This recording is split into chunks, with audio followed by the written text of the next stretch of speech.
Bonjour à toutes et à tous, bienvenue sur ma chaîne. Vous pouvez me joindre au 07 70 01 32 65.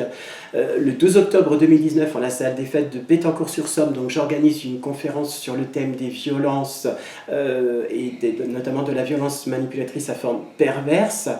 Donc dans un débat qui va permettre un petit peu aux personnes d'échanger, ce sera filmé et mis en ligne dans le courant du mois d'octobre. Je voudrais parler aujourd'hui de l'idée de la terreur dans le cadre de la manipulation et du manipulé comme du manipulateur. Je ne veux plus faire de différence au travers les sexes. Je vais parler simplement finalement de choses similaires qui sont faites dans le cadre de la déstabilisation psychique d'un individu à but, bien sûr, de manipuler et de dominer. L'utilisation de la terreur est quelque chose d'extrêmement important. La terreur, qu'est-ce que c'est? C'est quelque chose que l'on ne peut pas gérer, quelque chose qui est un peu comme quelque chose d'inné, de réfractaire, d'impulsif, on va dire, mais elle marque profondément. Dans certains témoignages que j'ai reçus, la terreur était utilisée notamment après, a posteriori des violences sexuelles. J'explique.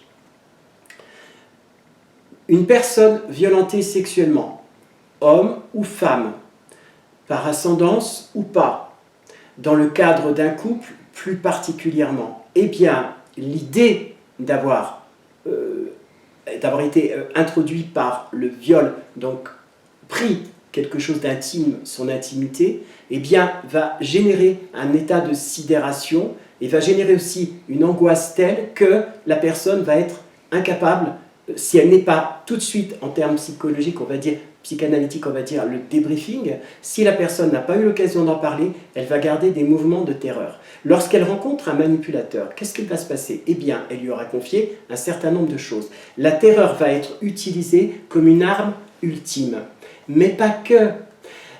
Par exemple, l'exemple qui m'a le plus frappé est l'exemple donc d'une personne qui a été violentée dans son enfance, où elle sentait une présence derrière la porte. Elle ne pouvait donc pas fermer les yeux. Elle ressentait à l'intérieur de ses tripes que quelque chose allait se passer, mais elle était dans l'incapacité de savoir quoi et qui. Et au bout d'un moment, l'individu disparaissait. C'est l'utilisation de la terreur qui va faire qu'une personne va être encore plus dominée, qu'elle va être encore plus travaillée à l'intérieur de ses tripes pour être l'objet de. C'est quelque chose qui se reproduira avec le temps et qui a pour but de déstabiliser au maximum. Cette espèce de terreur, est-ce qu'elle prend fin après la disparition, par exemple, de l'élément qui a terrorisé? En analyse, on parlerait de la chose qui terrorise. Non, absolument pas. Plusieurs témoignages démontrent, j'en ai eu quelques-uns ces derniers mois, que la terreur se poursuit. C'est-à-dire que la victime de ces violences morales à forme perverse a beaucoup de mal à refaire confiance, à sortir de cette espèce de coque dans laquelle elle est, et à pouvoir retrouver sa propre existence, ce qui est extrêmement compliqué.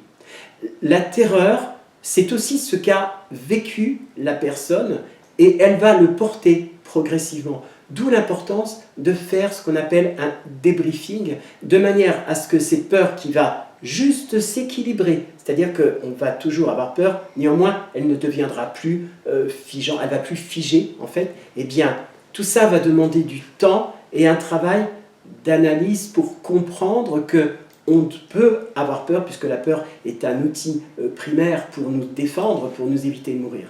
Donc ça, c'est important. Donc la terreur est un des moyens utilisés, mais elle n'a pas vocation, après, de sortir. Et encore une fois, les personnes sorties de ces violences psychiques ont parfois envie de retourner vers celui qui est l'auteur de ces violences.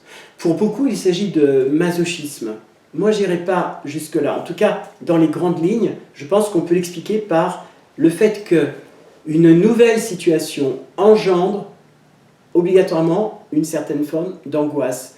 Retourner vers quelque chose que l'on a connu rassure, même si c'est pour le pire, et même si c'est quelque chose de difficile, sachez que ce mécanisme, tout comme une addiction, va permettre progressivement déjà de l'intégrer dans le travail de reconstruction, mais aussi de pouvoir admettre que vous pouvez avoir envie de reprendre contact. Mais si vous savez que ce contact est néfaste pour vous, un mécanisme se mettra en place dans votre esprit qui stoppera définitivement cette action. Mais elle est à intégrer dans le travail global de reconstruction. Merci pour m'avoir écouté, réagissez. À très bientôt. Au revoir.